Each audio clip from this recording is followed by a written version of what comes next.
वक्त हो रहा है 4 का चौका का। सस्ता ऑप्शन लेंगे मान्य जायसवाल, रचना वैद्य आज देंगे एफएनओ का सुपरस्टार, साथ ही अरुण कुमार मंत्री देंगे चार्ट का चमत्कार, साथ ही मिड कैप फंडा समझेंगे राजेश अग्रवाल जी से।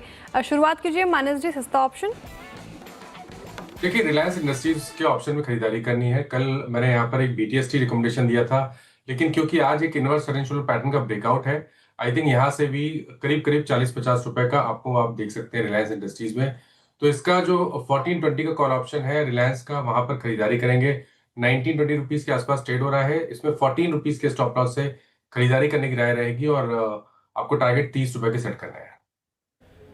ओके, रिलायंस इंडस्ट्रीज पर कॉल है, याद रखिएगा। अगेन हमें इसमें डिस्क्लेमर देना पड़ेगा, इस चैनल का स्वामित्व प्रबंधन रिलायंस इंडस्ट्रीज शुरू करते हैं और ये ट्रेड मानस ने पिक किया है। रचना जी, आपका F&O superstar.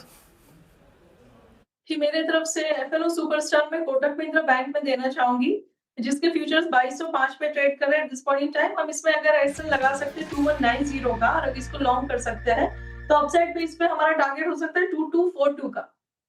Okay, Kotak Mahindra bank के फ्यूचर्स में खरीदारी की राय एफएनओ सुपरस्टार के लिए। चार्ट का चमत्कार के लिए अरुण कुमार मंत्री जी, आपने क्या चुना है?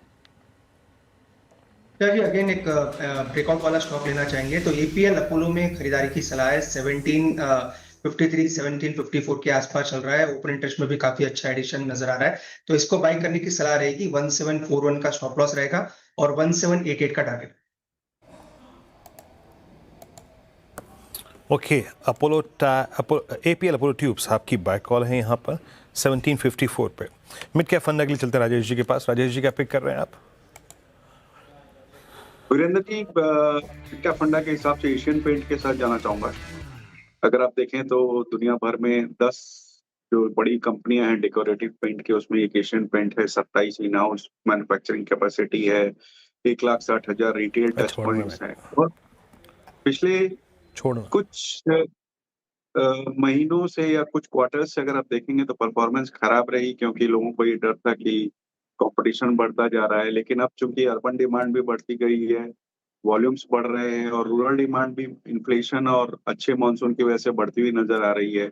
रॉ मटेरियल के प्राइस खास करके क्रूड के बहुत नीचे के लेवल्स पे, मुझे लगता है यहाँ पे एक अच्छी अपसाइड हो सकती है। यहाँ पे खरीदारी की सलाह रहेगी।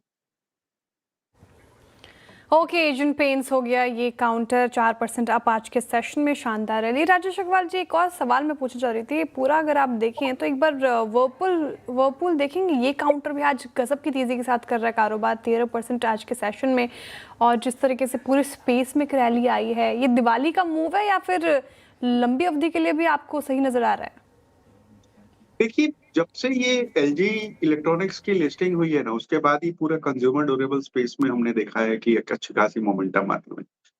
ऊपर से वो जो GST की कट आई, वहां से भी बेनिफिट आया पूरे सेक्टर को। दूसरे, आपने सही कहा कि फेस्टिवल डिमांड तो है ही, आगे आने वाले दिनों में शादियों की डिमांड है।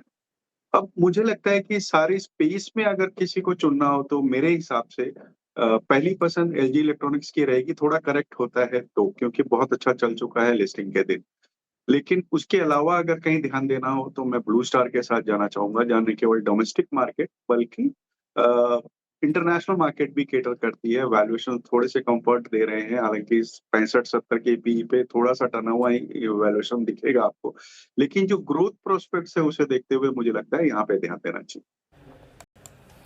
ओके, ब्लू स्टार पे आपका ठीक है यहाँ पे। चलिए अब एक काम करते हैं, निफ्टी